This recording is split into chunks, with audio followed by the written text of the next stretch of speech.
Hindi ka niya sinasabihan ng ayoko na, pero araw-araw niyang pinapa-feel na hindi na siya sigurado sa'yo.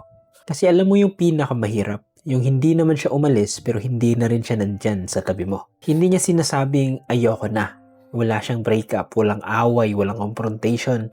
Pero sa bawat araw na dumadaan, ramdam mo, unti-unti nang nawawala, namamatay yung pag-ibig niya sa'yo. Hindi na siya kasing lambing dati. Hindi na siya kasing present. Hindi na siya kasing interesado. Hindi na rin siya kasing sigurado. Kasi yung dating kausap mo buong araw, nagiging isang tanong na lang. Yung dating excited sa'yo, biglang nagsisin na lang. Yung dati mong kakampi, biglang hindi mo na mahawakan.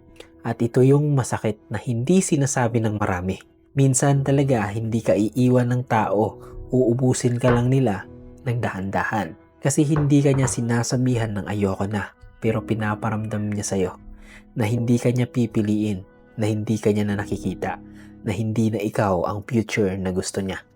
At habang hindi niya sinasabi, ikaw yung nagtatangkang ayusin ang nararamdaman niya.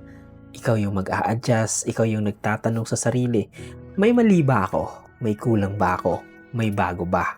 Pero real talk lang, kung mahal ka talaga ng tao, hindi ka nila iiwan sa tanong, hindi ka nila iiwan sa duda, hindi ka nila iiwan sa ere.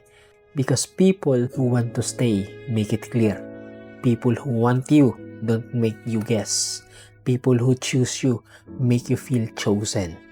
So if every day pinapa-feel niya na sa'yo na hindi na siya sigurado, baka oras na ikaw na ang maging sigurado para sa sarili mo.